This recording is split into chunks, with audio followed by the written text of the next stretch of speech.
Hi. Hey, how's everybody doing today? Great.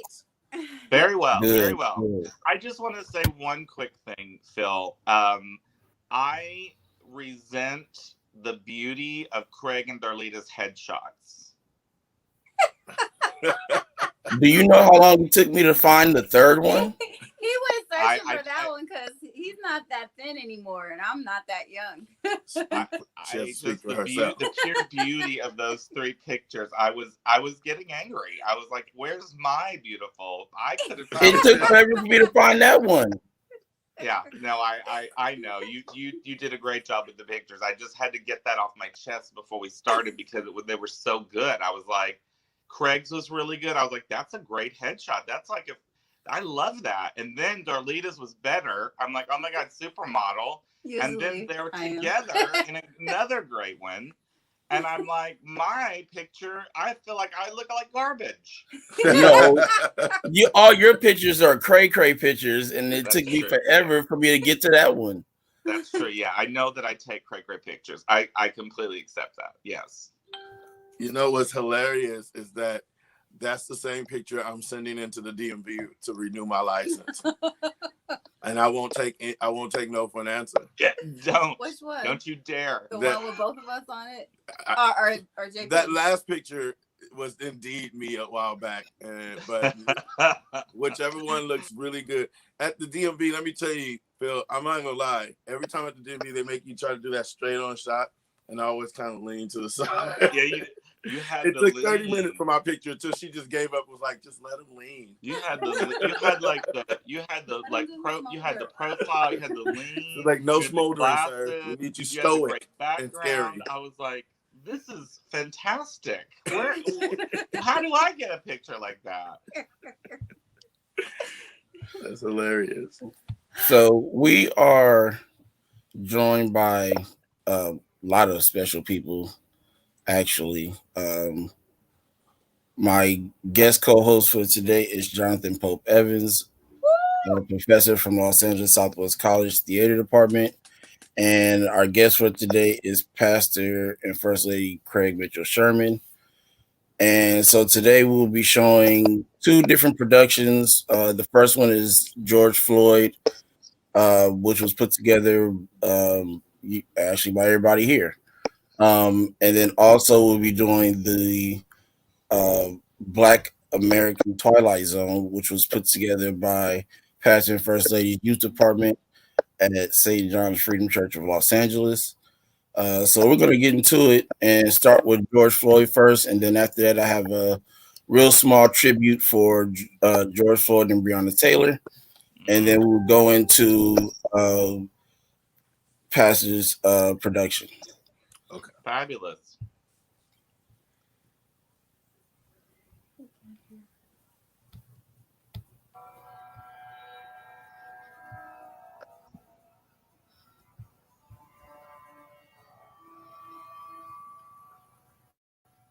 Those 8 minutes and 46 seconds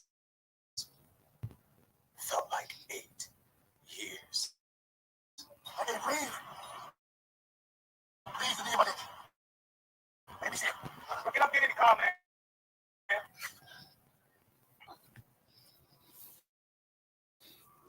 Get in the car. Mama.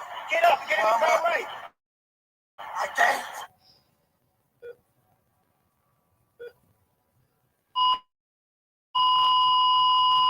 Flatline. A silence. A sickness fell. Flatline. Silence. A sickness fell. Silence. Sickness fell. Silence. Sickness fell across the hall.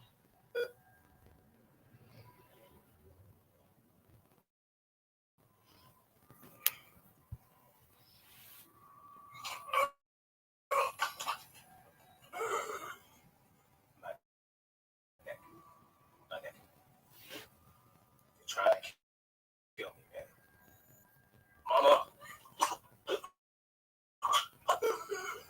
Trying to kill us.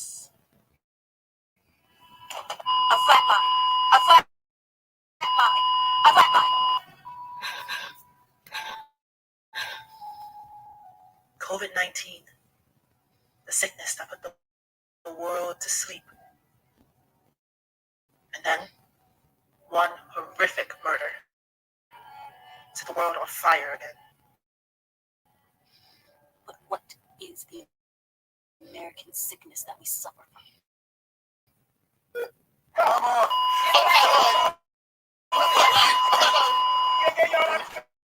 To get in, brother. You can't win. My man.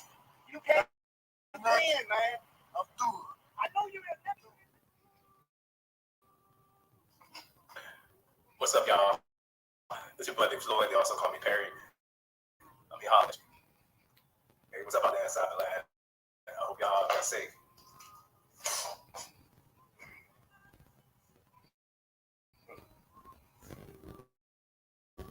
My story. Yeah, I can tell you my story. I'm just not sure if you want to hear the real story. Now I see things so much different than before. It all makes sense to me now. But the bigger picture, the broad strokes of American history and how it looks from far away. You see, y'all know my name now. I'm Orange Georgia. I'm a billboard, a t-shirt, a crying chant on the street making a difference in people's lives, you feel me? That ain't what I intended to be. And I know y'all sitting there thinking about the most horrific 8 minutes and 46 seconds of my life. Black, silence, sickness. That's what comes to mind when you hear my name. You'll see my face. That ain't what I intended to be. That's a bum ass shit. Do you know me? Do you know me? May 25th, 2020. Minneapolis police officers arrested George Floyd, a 46-year-old black man. 7:50 p.m. George Floyd and his friend exit a local convenience store and they get into their vehicle. 7:55 p.m. The two employees of the convenience store notices that the $20 bill that George Floyd had used appears to have been a counterfeit. They exit the store and across the street to his car to confront George Floyd. At 8:08 p.m., two officers arrive, and 8:09 p.m., they exit and make their way across the street to George Floyd's vehicle. At 8:12 p.m., the officers place George on the ground against the wall. 8 minutes, 46 seconds. At 8:14 p.m., an altercation between the officers ends with George Floyd on the ground. At 8:17 p.m., a third officer vehicle arrives. Officers Derek Chauvin and Zotal. They join the arresting officers. At 8:25 p.m., bystanders confront the officers about George's unresponsive condition. There, they found George Floyd beneath 3 police officers.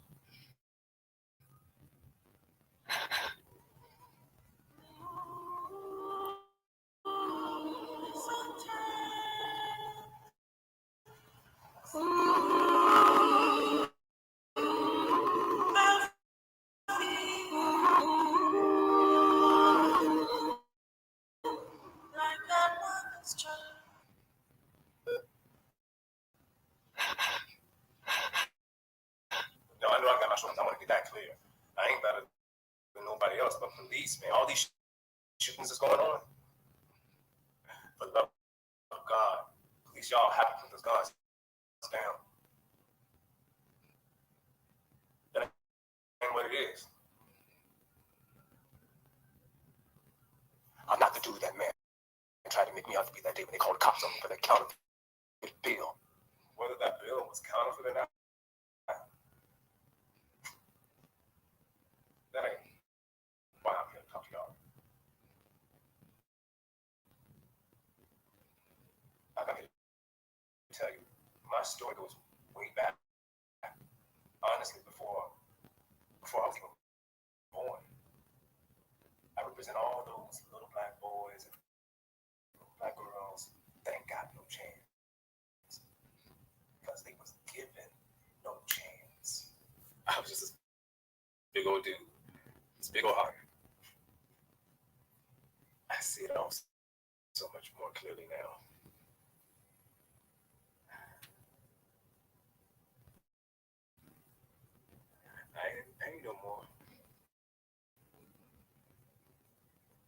gonna be in pain again.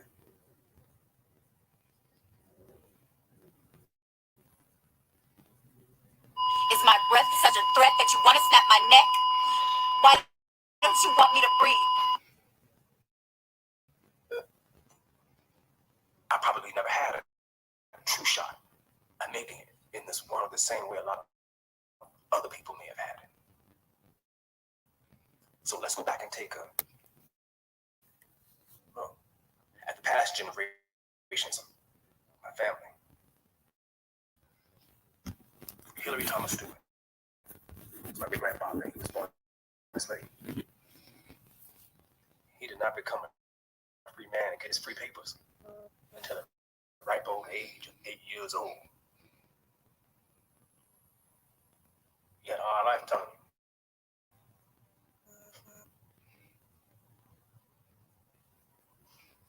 You know, the arc of the Floyd family is so similar to so many Americans. They were formerly enslaved people who were freed after the Civil War, but then left to figure out life on their own. How to build a life and a future.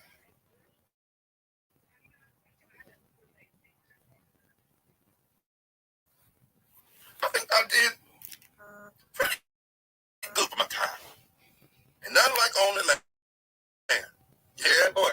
Owning land is like owning a legacy. You can leave it behind for your children, for the babies. Once upon a time, I owned a lot of land. Yeah. It's pretty good. They used to call them the rich niggas. That's how they used to refer to my family.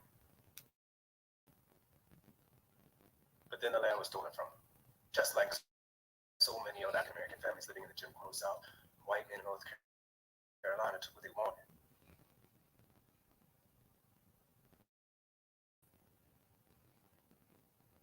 The story was,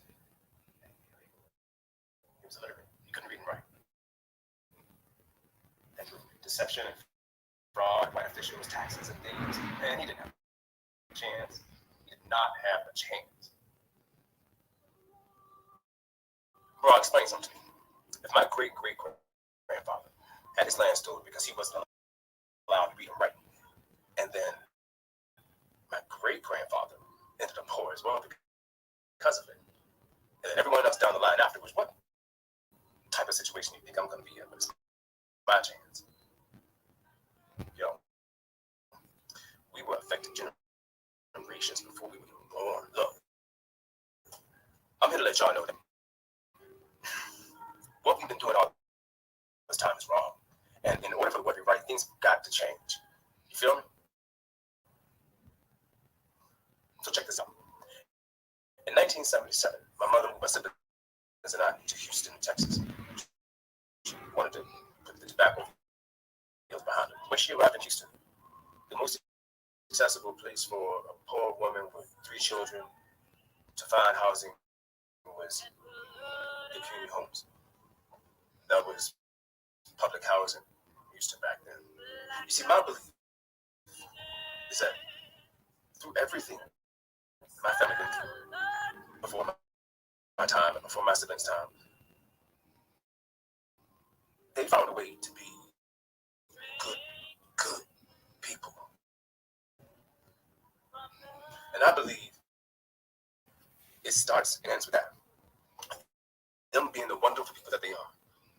You know, I mean, we may not have had everything that we wanted, but we had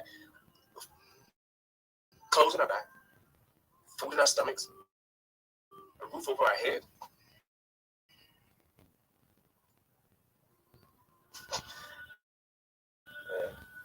And the love that every child should have from their parents and family.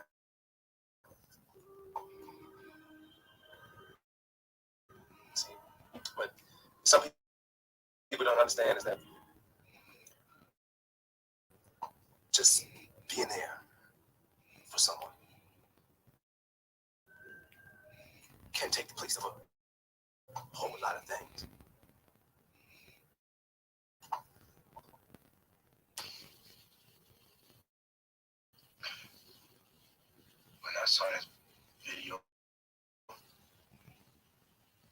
as a black man, you know. As a human, when I saw the video, I felt I didn't feel safe. it just shook me to my core. I felt as if I wasn't just watching this video. I was watching years and years and years of black men and women being murdered. Do you know me? Do you know me? And I always had me wondering, like, that could have been me. How is it still happening? Sometimes I walk outside, not knowing if I'm going to make it back alive. But done anything but be born. I don't feel like playing nice today.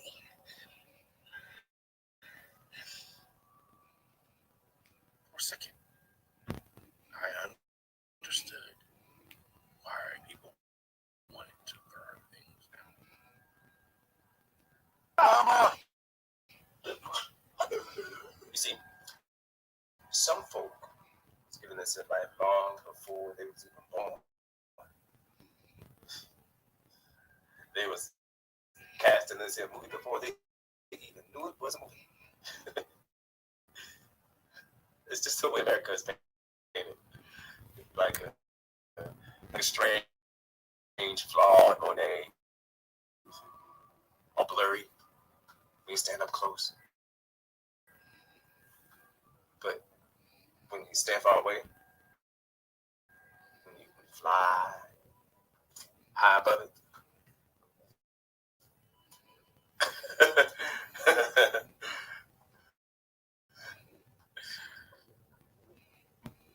you see the truth of it, what it really is.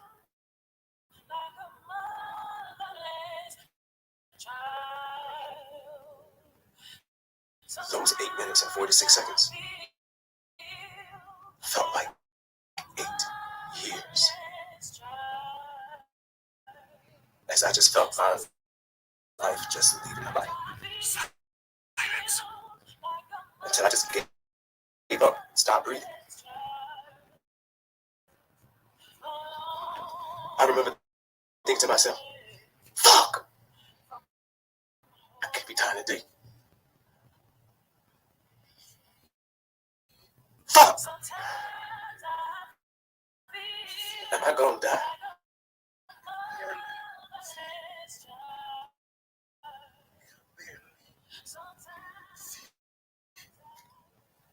Y'all love on our kids. Before now.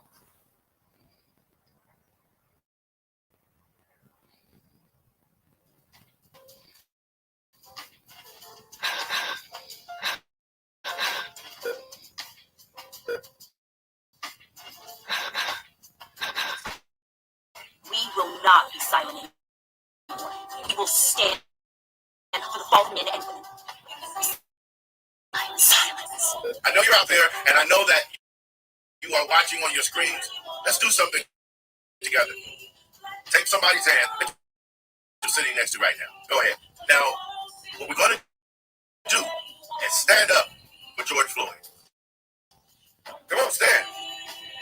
And as you're standing, hold the hands that you're holding and hold those hands up right now. Come on. Hold those hands up. You are a pivotal part of changing this world and ending the tyranny. Stand up. Say his name.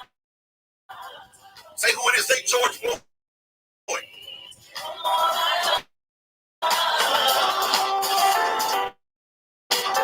If you want to change,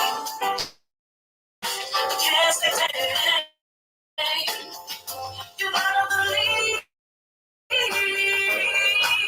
Stand up.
stand up.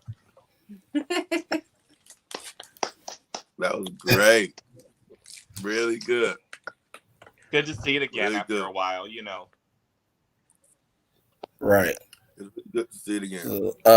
We can get to the questions later. I know we kind of. You said what? No, my end was a little fast, but I still love it. It was really good. Oh, definitely. You definitely needed some more screen time, Craig. But other than that, I would say the piece is okay. Okay. Do you want to talk about it, Phil? Like, what do you want to, or do you want to just move on and watch the piece from Craig and Darleta's church? Yeah, we can have all the questions at the end. We Okay. can, get through the Sean's. I'll do the this tribute first, and then we'll go into their production, and then we can have the questions after. Fabulous.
All right.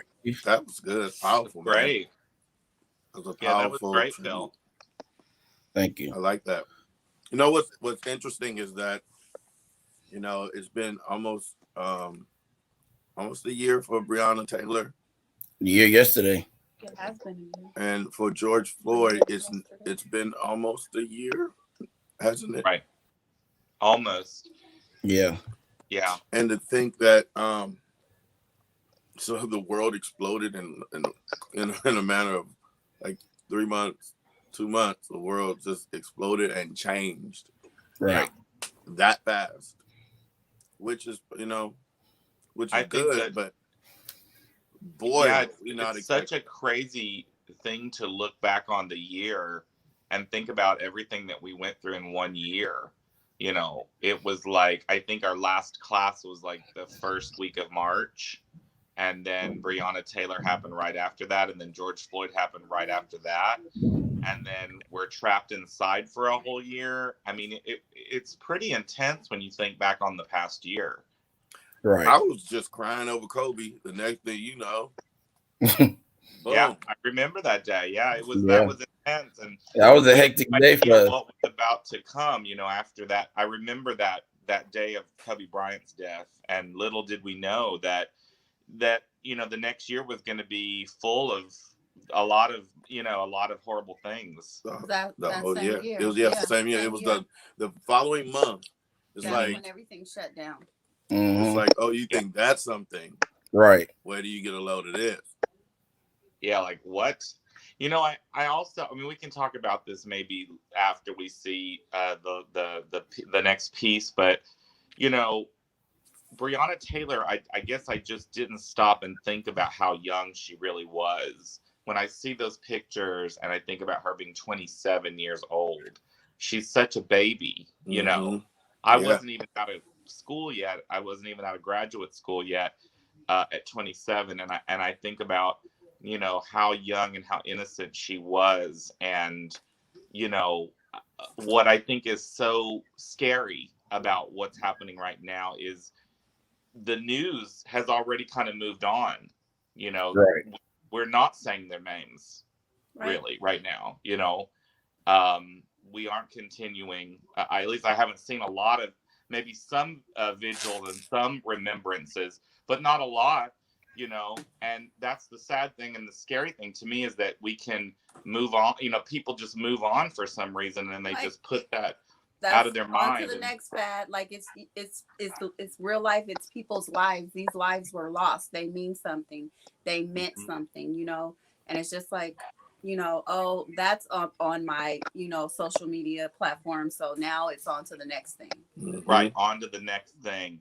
I don't know that that's a really healthy society when it's always, you know, looking for the next kind of sensational headline and not being able to stop and really digest as a nation that we had this horrible year. And in the middle of that horrible year, we had 2 major murders, you know. And I think people, it's sort of like they're addicted to like, what is the next sensational headline? And because of that kind of addiction to this sensational headline, I think many people have not remembered Breonna Taylor or George Floyd in the way they deserve to be remembered. I don't see a lot of things that show me that there is enough remembrance happening right now. And I think that's something we have to keep pushing for, is to never forget the names, never stop saying the names, and never stop fighting for awareness. Exactly. Definitely. Wow. Yeah, that I concur. You just can't forget. Someone said, hey, well, why don't we just move on? My fear is you move on and you forget. Exactly. But you still have a group of people who are definitely suffering from what we moved on from. You know, we can move on when we make everything equal and we say, okay, let's move forward now.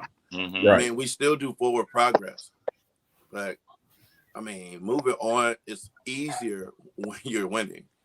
Right. You know, we have to make forward progress still, but we just remember. I mean, we try to even things out. I'm not saying give everybody reparations, even though I would enjoy it.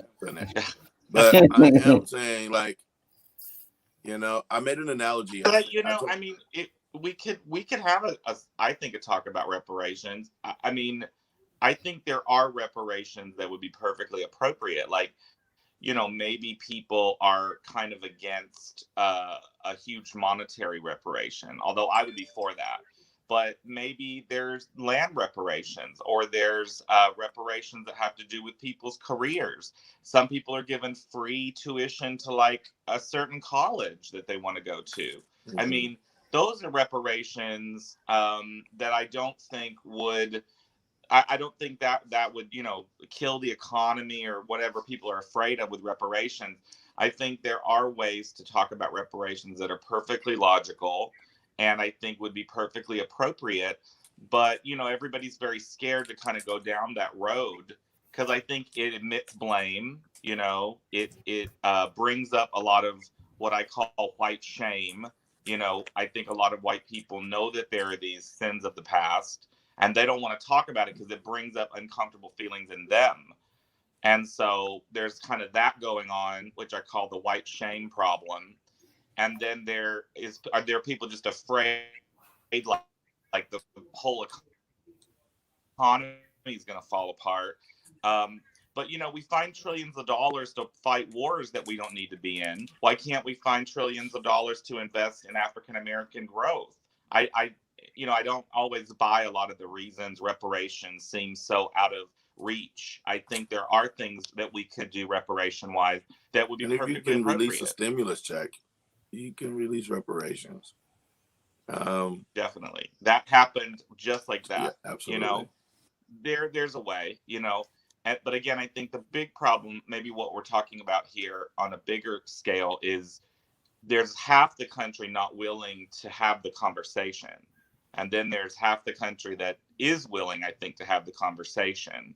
But until that, what is it, 27 million or whatever, the other side of sort of the country, till they're willing to say, yeah, we have to all address this together.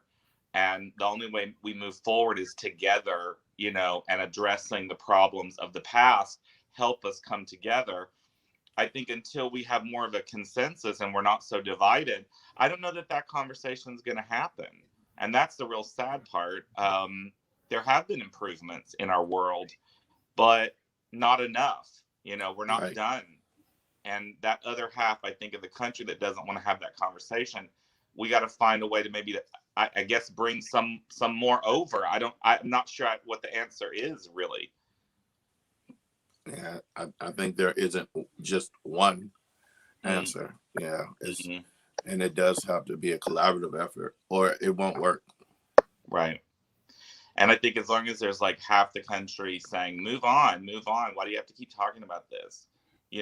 That mindset, I think, is where the problem lies, because, it's very easy for the sort of dominant culture that was never affected by something like slavery. It's very easy for the people who benefited from it to say, move on, because they already benefited from it. They got the houses built, the White House built, the railroads built, they got all their institutions out of it. So, it's easy for that culture to say, move on. But what about the culture who was oppressed?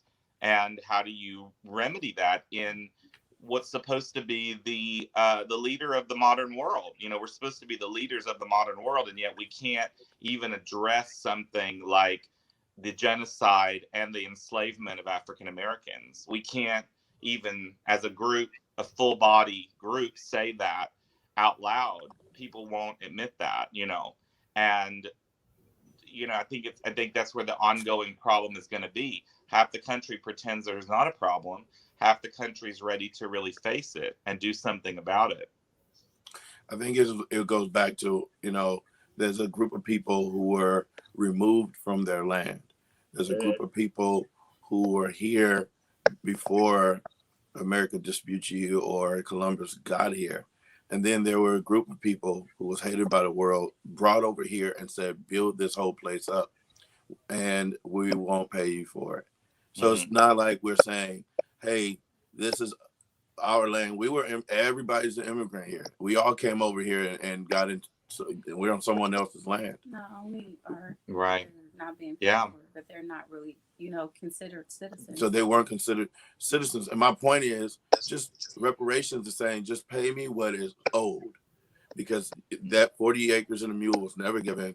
And even then, pay me for my labor. Isn't that the same concept, American concept? It's driven by labor and supply and demand. I do a service, you pay me. Well, there are hundreds of years of labor that have never been paid for. And it results to this man with a $20 bill losing his life. And we can say all we can say about why you have counterfeit money. But what if the tables were turned? What if we go back and we say, let's fix the problem from a long time ago? Right. Remember we talked about, Dr. King talked about, I think it was Rodney's line, who says, what you have here is the rumblings of the have-nots in an affluent society. So it's kind of like, when you have poverty, you will have crime.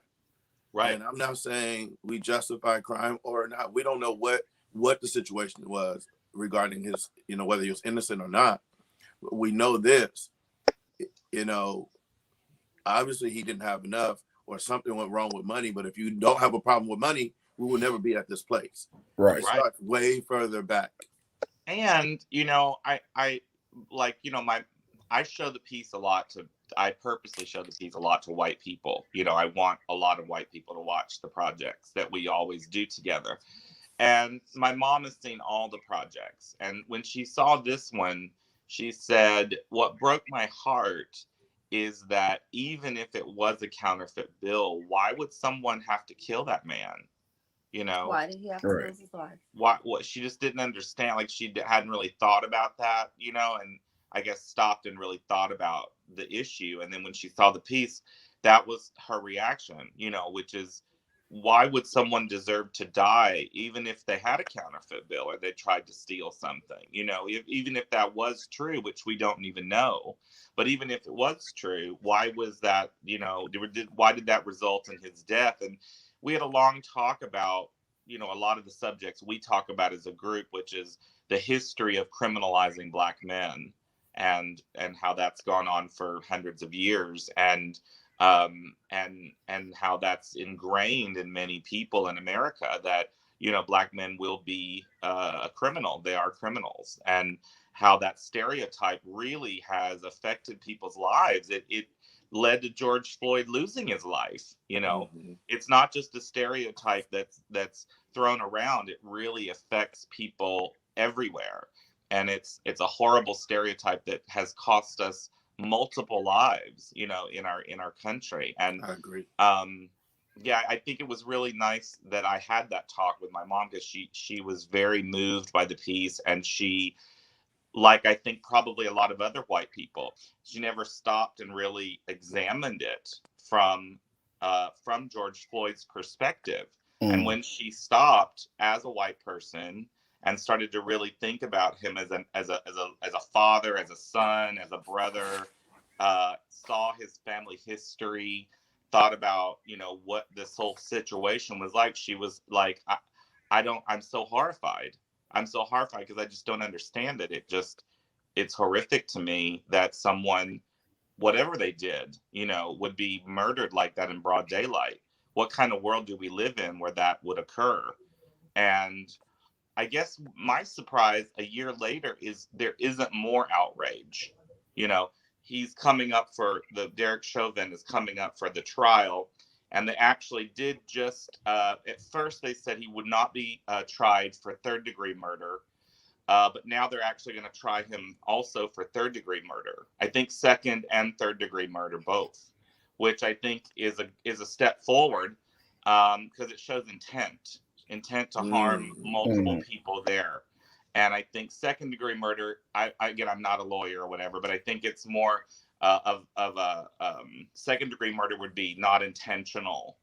Third degree murder would be, I think, more intentional in terms of the group that was out there, and in terms of him, you know, being arrested and him being on the ground. I think the third degree murder is more of an intentional act. Right. So that's a positive, but I think it's kind of scary that there isn't more outrage. You know, there isn't more stuff like what we're doing, talking, showing our pieces, trying to affect change. I mean, where is that outrage now a year later? Maybe people are onto a new story. I don't know. You know, that I love that. I do think that people have been deflated. I mean, it's not that, I mean, so there's a pacifying that I see, you know, like, okay, we'll put one of them in jail, or, you know, and then there's also simultaneously there's a deflation because of the lack of finance. It's kind of like, okay, we're protesting, but now, you know, we have to get back to our homes, and in our homes we see a reality that we don't have enough money. And so, you know, there is a culmination of it, or, you know, we've already had the apex of the issue with the rioting, or not really the rioting, the protesting. The rioting was just a subset of certain sects, right? Certain groups. That was just like a distraction. Yeah, that's a distraction. The bigger picture, that was the apex, the initial shutdown of multiple cities across the country. But I think because of the quarantine and the coronavirus and the scare and people passing, I had a friend pass away today. It's like when I want to think of something else, here's another thing. Right. And that's our reality. That's our year. You know, that's what we have to face. But I think it'll get better. I think change has happened. I think we just have to avoid changes for the sake of fear and frustration, and not for the sake of logic. we sometimes will make illogical cries out. I'll give you an example, and I'll shut up, Bill. So we went to He go. didn't know when he was getting started, We getting went- the two of us talking. We went to go get was the light scan, Yes. and I talked to the sheriff at what college is that? Way downtown. Twiight Tech, Tech. Nope. It was Los Angeles. USC. City College. City LA College. City College. Yeah, City College. And they have actual sheriffs who, Yeah. to police the campus. But they're, because of the defunding the police, they removed the sheriff from the campus. Now they have an open campus, by the way. There's like wide open, no fences. no fences, so you can just kind of cut across. They have fences now. Okay. They put up fences and they have private security. But he said, here's what's going to happen. So we're losing our jobs here, and you're going to have slower police response because they don't have arresting power. They have arresting power, but they have a detaining power. So they can only detain or report, and then they still got to call us. And then we're still going to charge them for calling the sheriff to come out. And so I don't see, okay, thank God we don't live in a city where we have widespread school shootings. Praise God for that. Right. Yes. We have like crime, inner city crime, but still, you're going to take the security away and put in security guards. Right. And then call the same people if something happens and still be charged for it. Or you should just keep the sheriffs on campus. Yeah. I'm not sure where that decision came from, but I will say that's all the colleges in the District of LA. That's even including our college. So that decision, and again, I have no idea why the decision happened or who made it or whatever. I just know that all of a sudden, probably over the Christmas break, there was just this email, I think, that went out to all employees that said, we will no longer have sheriffs and police agents from the police station on our campus. We'll have private security from now on. And like you said, they don't have arresting power. It was never a discussion or anything that was any information was given. I don't know if it had something to do with the civil unrest that was going on, or the protesting, or the whole cry for defunding the police. I don't know if it came out of that. I have no idea. I just know that it is a little bit scary to think about being on a campus where you don't have police officers and police stations, and especially one that doesn't have, maybe City College now has fencing, but I know some of the other colleges don't. I know Valley College, Harbor College, East LA, I know they don't have fencing. So, I think that's, maybe the way that the defunding protests kind of went, that might have been articulated a little bit better, or with something more concrete that was more helpful. I'm not sure. It was just such an explosion at the time of protesting. And I think, the idea of defunding or restructuring the police seemed like the only thing that, people could cry out for. Yeah. And I think I understand redirecting, and I do understand redirecting funds to try to help with mental illnesses and some of the lesser cost where you can do that. But I've also seen it to where it's unpredictable. So I don't know. I think that take some of the money, move the money to where we can build education and just better policing. Yeah, better policing, stronger policing, more education. I think, like you said, where there's poverty, there's going to be influx of crime, So if you don't start to solve hunger issues, homelessness issues of, families in need, families being evicted, families, having to live in their car, till you really address what I think is the real problem, you can talk about violence and policing all day. You're still going to have issues, there, because, a starving person, father, brother, they're going to probably go out and do anything they can to feed their kids. So, I think, the redirecting funds might have been a better way to try to, protest for like redirecting funds rather than like defunding the police. redirecting money into the community, redirecting money into the educational and tutoring and after school programs to keep people off the street, investing in art programs for the weekends to keep people off the street and doing something productive. Those things I think are more important. And then I think you'll see less crime because people feel like they have the things they need to survive. And they'll invest more of themselves in the community rather than stealing from the community because they have a connection to the people around them. Phil, did you know that they're also closing down the youth, the DJJ, the Department of Juvenile Justice? So there will be no more youth authorities, no more youth prisons or youth facilities.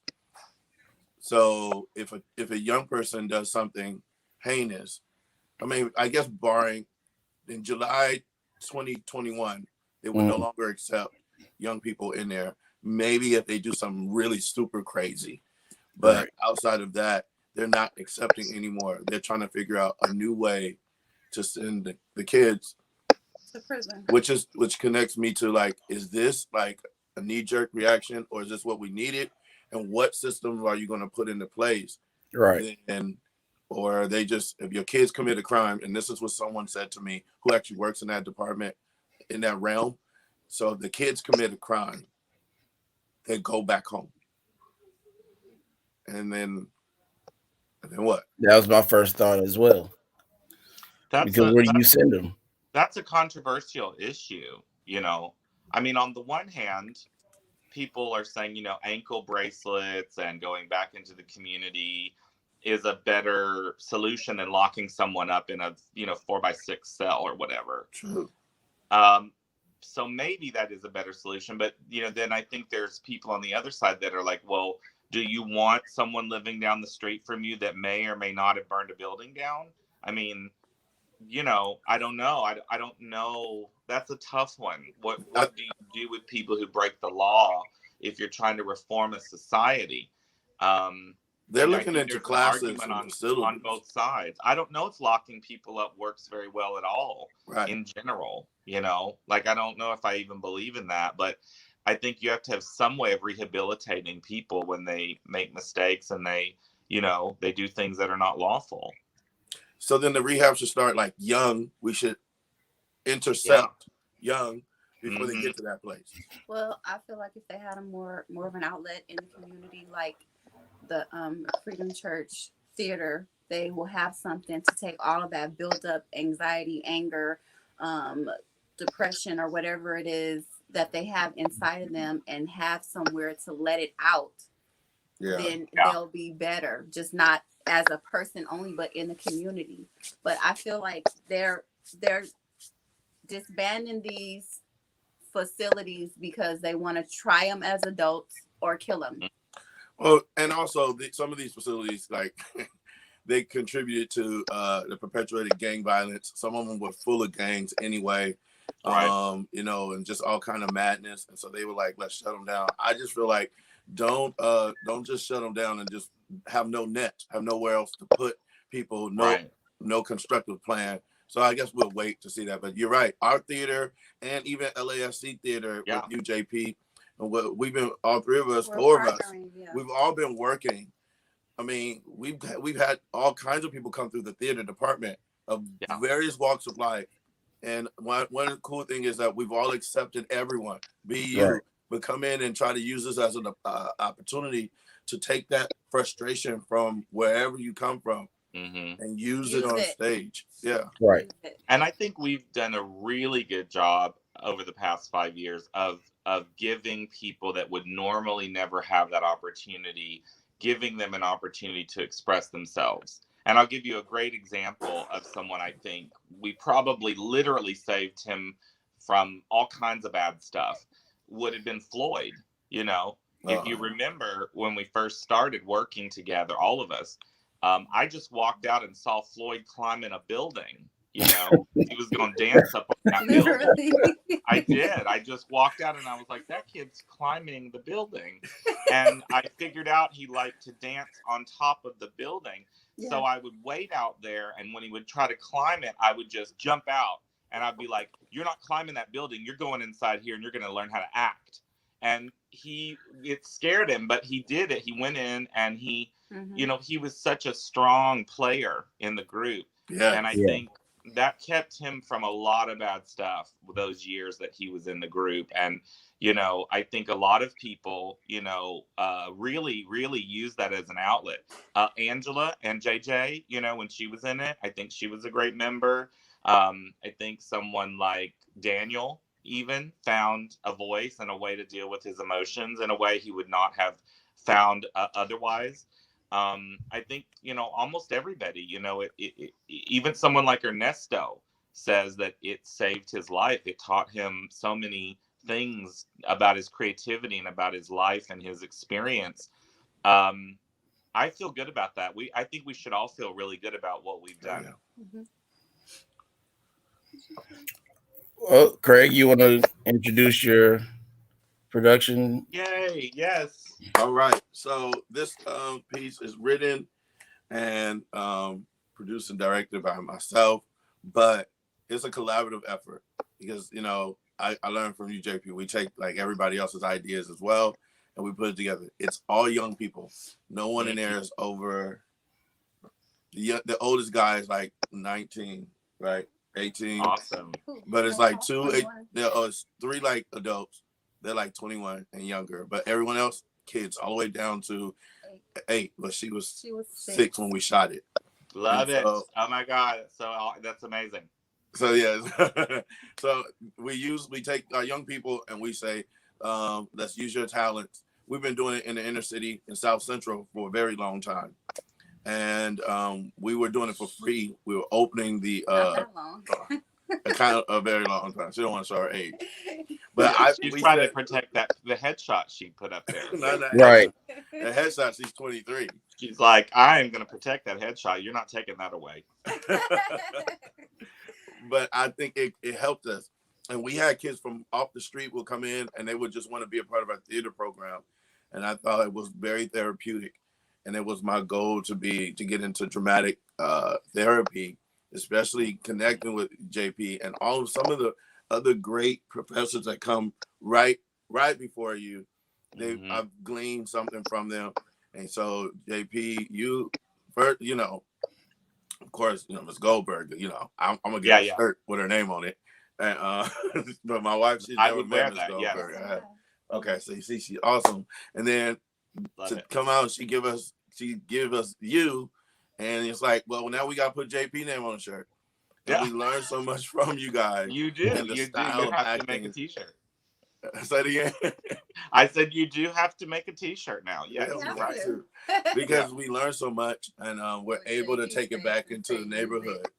And I think because we've seen it work, we're able to apply it, and we are, and it's really good. Now during COVID, we weren't able to be on stage like we were, so we said let's shoot, let's get some scenes together, and this is them. A lot of it are one takes. A lot of it is like they work really hard. So what we want to do is present to you the Black American Twilight Zone, which is it's a show that we believe everyone's living in. I will say this about your work. Okay, I'm sorry, go ahead. Yeah, well, no, I was just gonna say real quick before we watch it. I would say when I see these young people perform, I think it probably warms my heart as much as when I'm watching the group perform. And the reason is because to see these young people put themselves out there and learn skills like performing and speak about racial issues and hot topic issues, and see young people doing that, it's very exciting for me. And you've done something I think that's remarkable, taking the work that we do as a group and adapting that to young people. I get such a joy out of that. You can't imagine. Like, I get a huge thrill out of watching you guys perform.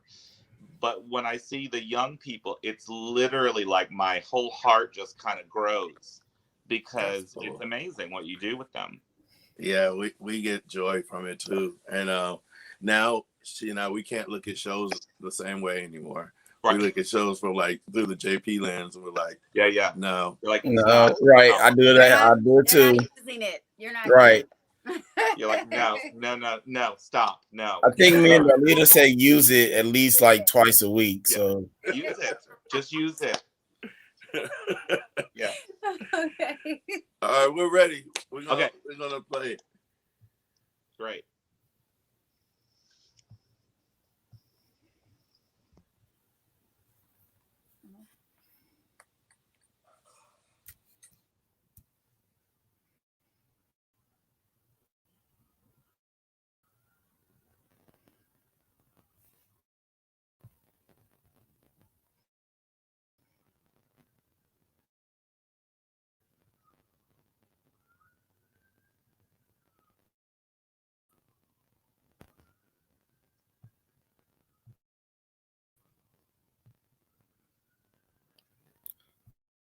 the volume.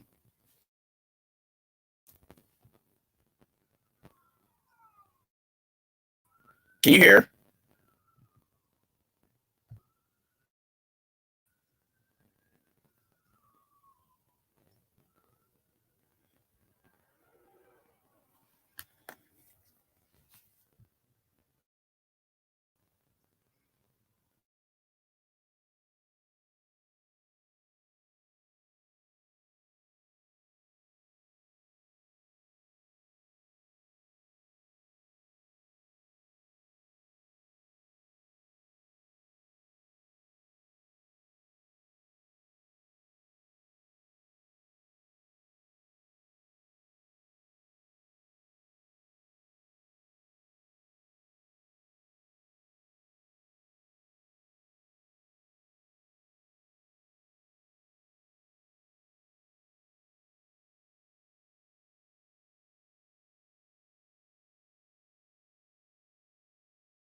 You're muted.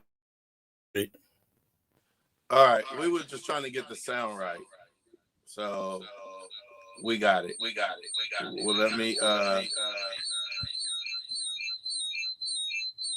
Oh yeah, that might have been it. I don't know. That was it. Yep, that's it. Okay, so On you can my go ahead side and or your mute side? yours, and I think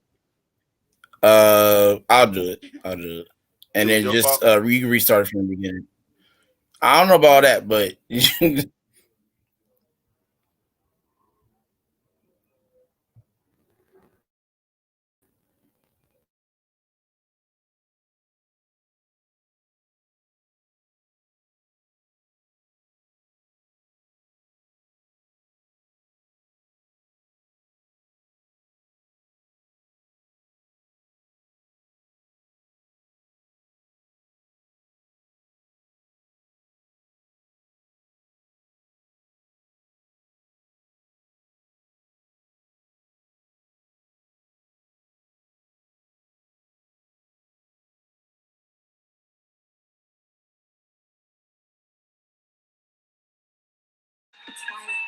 We're going to take you on a journey.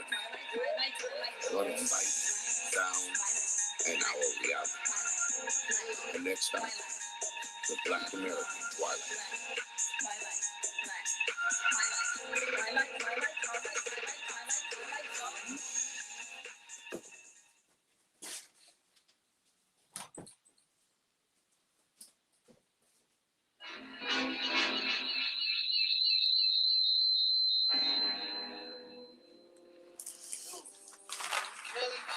We doing this over a word? Yes, over a word.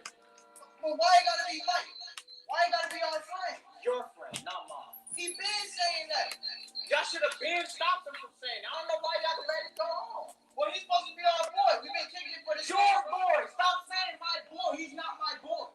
Who told you that you get to just choose him? Say the word. That's our word. Bro, you gotta get rid of all that racist stuff, man. Everything changing. Everybody changing but you. You want me to get over it? I'll get over it. I'll allow white Mike to say the word as soon as they stop killing in broad daylight like they did in the school. Until then, he can't say it. And another thing, he already has white privilege. Now he's trying to get black privilege? Nah, that ain't gonna fly with him. Not at all. That's our word. Do you even know what the word means? Yeah.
So that was Phil's fault.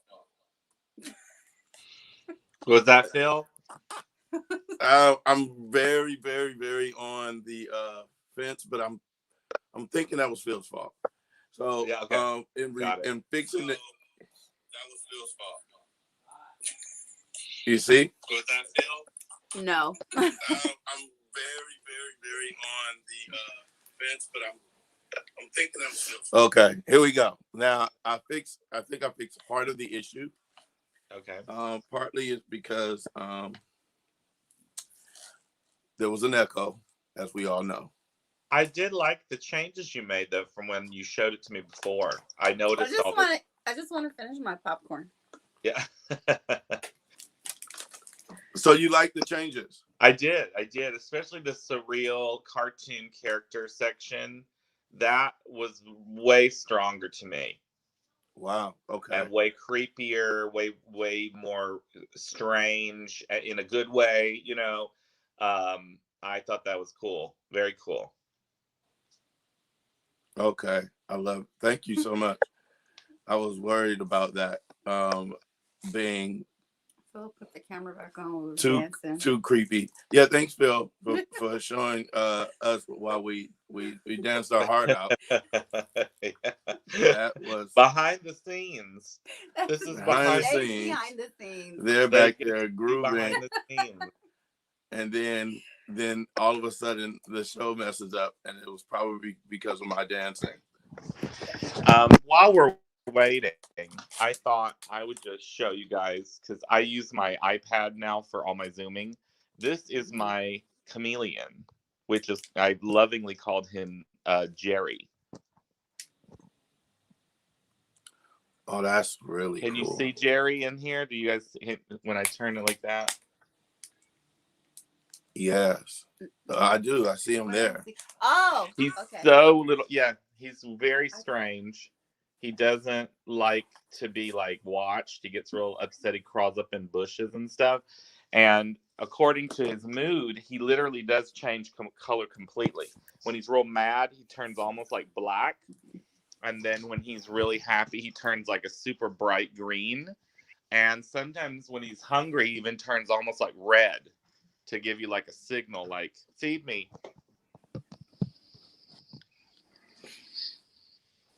Did you already show him? So that was me. That was me trying to you waste showed him? time. I found it. I found the issue, guys. Okay, cool.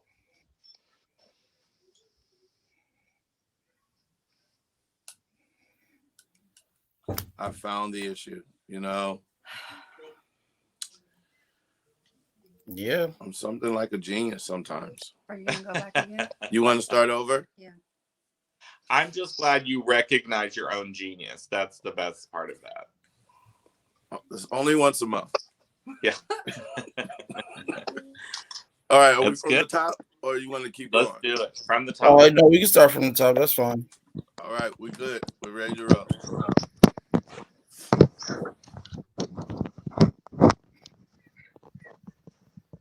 You just crossed over into the Twilight Zone.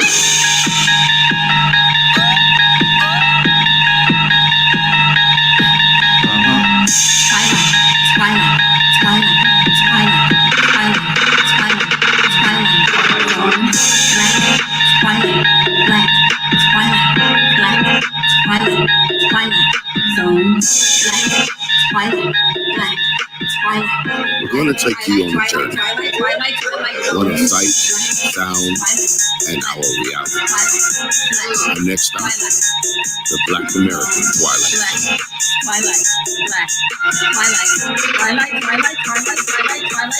Zone.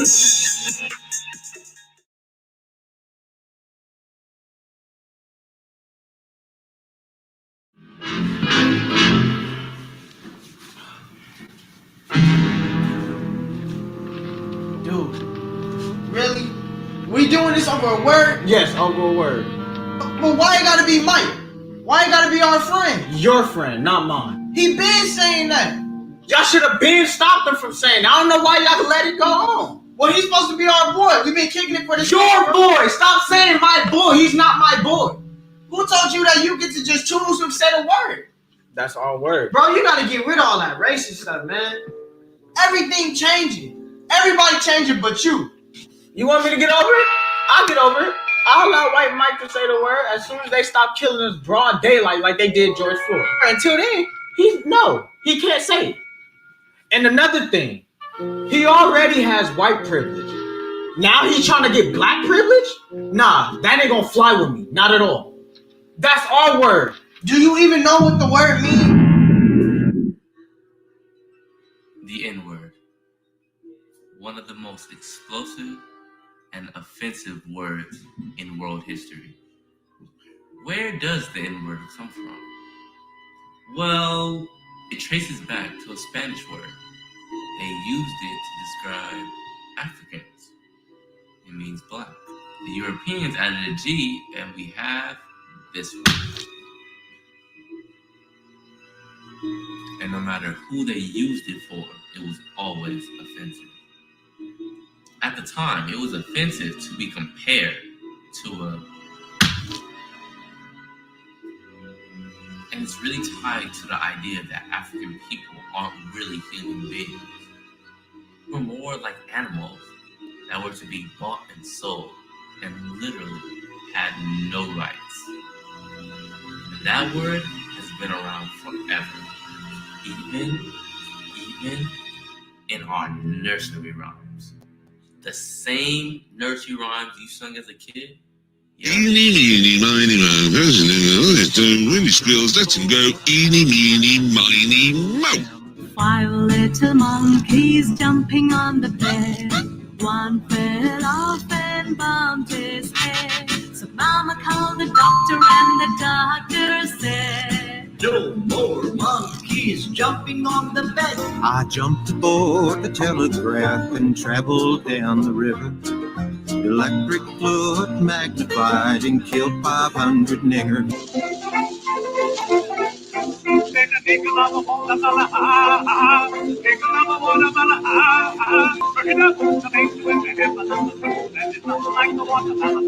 Slavery is illegal. Lynching is illegal. Segregation is illegal. Why is this word still alive? Okay, fine. Mike can't say it. Now that I think about it, I don't want nobody calling me that either. And you shouldn't say it.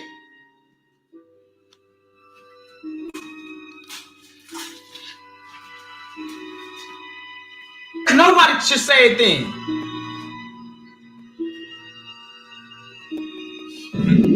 That's exactly what I was thinking. So go right ahead.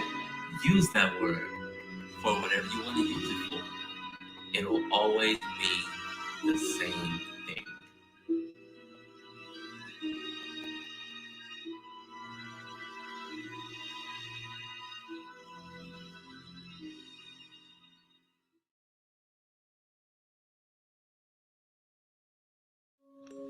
Hey, Tim, wanna play a game? Yeah, okay. What should we play? Oh, I have an idea. Let's play concentration. That'll be But fun. what should the subject be? Colors. Oh, yeah, let's do colors. I'll go first. Blue. Pink. Green. Indigo. Gold. Ha! You lost. Hey, that's not fair.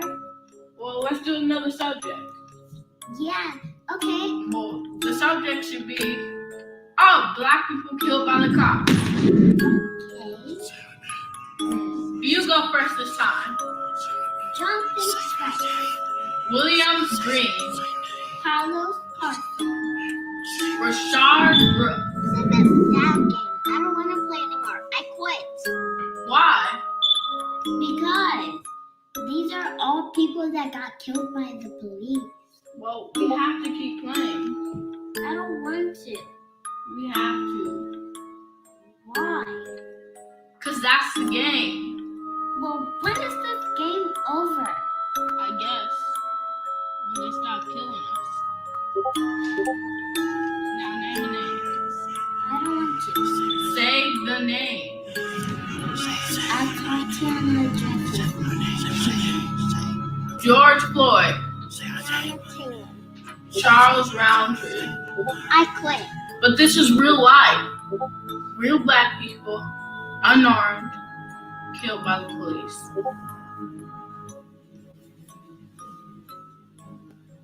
I don't want to.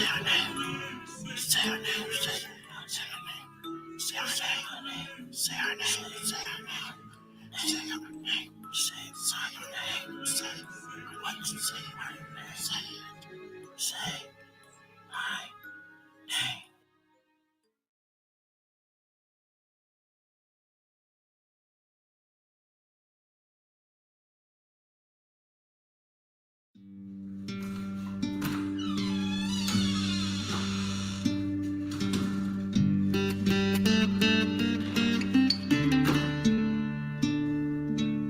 Dude, Paul, I heard what happened. Me and my homeboy were driving around. We got stopped by the cops. They dragged me out of the car, put me in handcuffs for hours, and then beat him up afterwards. What? What happened? Paul's friends got beat up by the cops. They gonna keep doing it, man. They gonna keep doing what? They gonna keep beating us up. No, they're gonna keep killing us. Ryan, what are you talking about? We ain't never gonna be safe. You either gotta look white or be white to be safe in America. Calm down, guys. I'm okay. But what about tomorrow? What if you, as a black man, just want to go to the store? Or maybe if you just so happen to fit the description. Or maybe you're just driving while black. Either way, a black man in America is always a target. Yeah, we were upstairs and we heard you guys yelling and talking about the cops. It shouldn't be a crime to be black. Well, not all cops are bad. Well, then show me the good ones. They're out there, somewhere. You just can't see them because you're focusing on the bad ones. Well, I don't have anything to worry about because at least they're not killing black women. Black women.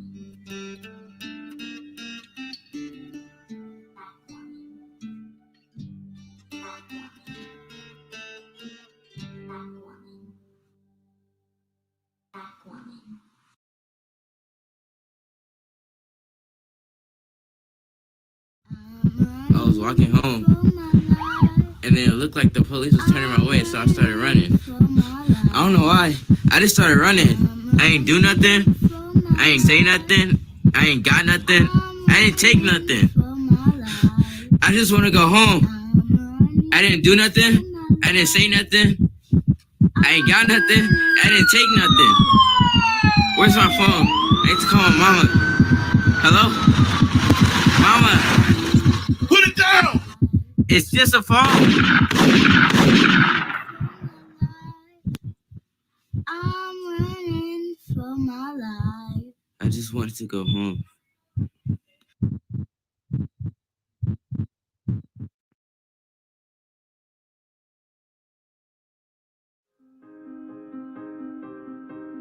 Dear Daddy, Mommy said something really horrible. She said you have something named COVID-19, but you said you'll come home. I won't let COVID-19 take you away. Please come home.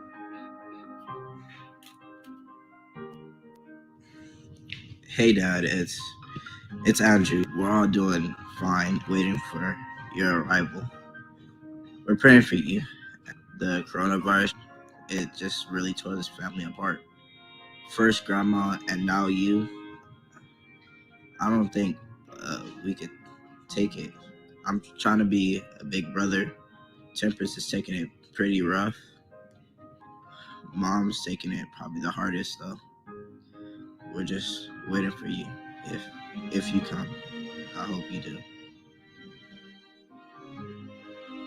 I just want to say thank you for everything that you did.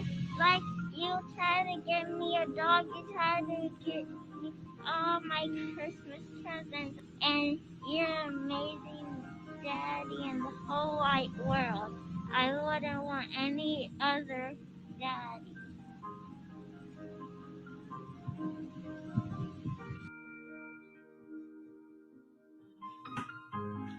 Hey, Dad. I really don't know what to say. I'll make this video quick for time's sake. I just hope you get better. Daddy, I'm about to go to bed. But before I go to bed, I'm just gonna say I'm mad at you. You say you'll be back home. Please just come back. You said you'll make it. Don't let COVID-19 take my daddy. I'm mad at you. Just come back. Don't let the coronavirus beat you, Daddy.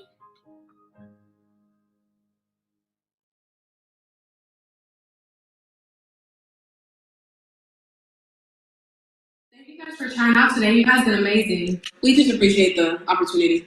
Yeah, it was fun. Great. Well, we're looking for a different type of cheerleader. Like what kind? Well, just different. Different in what way? Your hair, it's too ethnic. Oh, my hair? Why do we have to change our hair? Because did you see the other girls? They had a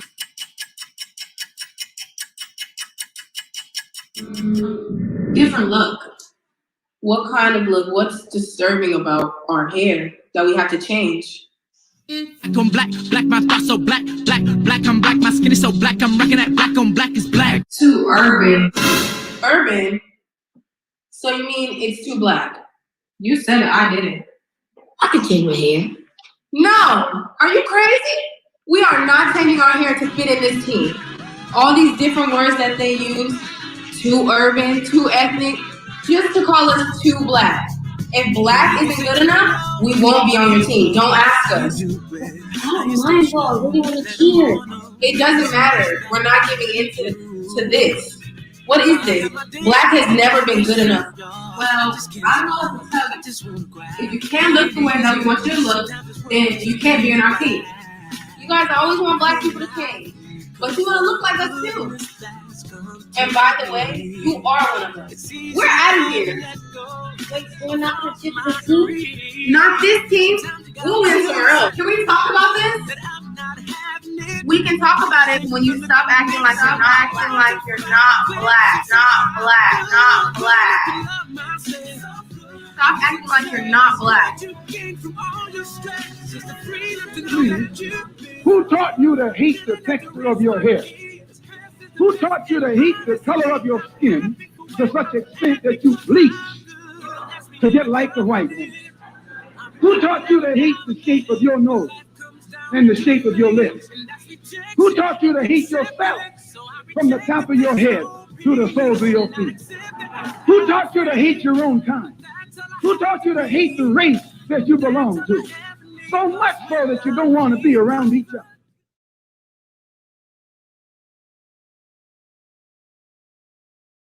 Hey, come here. Come here now.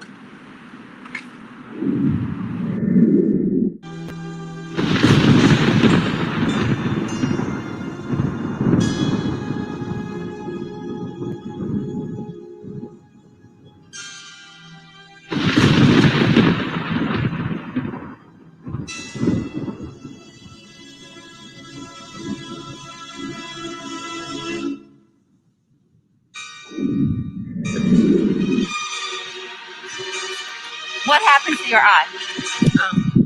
I was walking and I fell and hit the pole thing. What is the pole thing? I hit the rock. When I fell. You hit the rock, hit your arm too? Those look like fingerprints. What did you myself? How? Show me. Because I was in pain. I did this. No. Auntie, I told you what happened. You need to understand that you are black and you are beautiful and you can't be letting that boy just beat on you. He didn't hit me. Out the history of women of color especially, they be quiet. They cover up for black men and men, period, when they're getting abused and beat on because they don't want to send another black brother to jail. But you keep on and you're going to be another black sister in the grave. First he grabs you. It's innocent. It's nothing. He smacks you upside the head. I love you. I didn't mean it. And then punch in the face. Next he gonna pistol whip you and then kill you. I'm without a niece Your mom is your dad without a dark. Don't cover up for somebody who don't care nothing about you. You are worth more than this. You're worth so much more.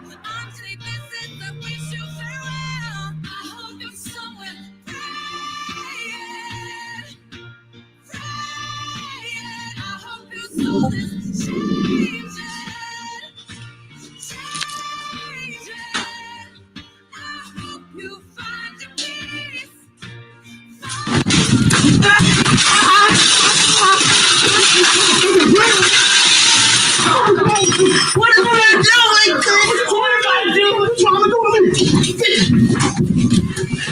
What am I doing? Chris, what you trying to do? Hey, I'm in the car.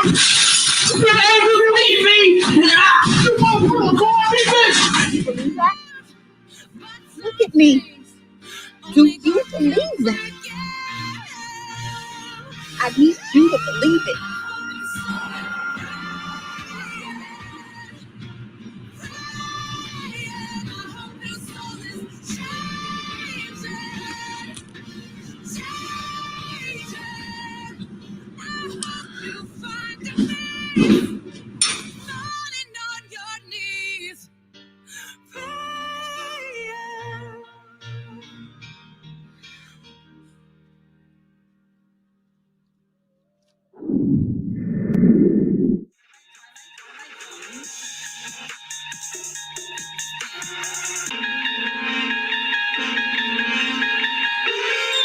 You just crossed over into the Twilight Zone.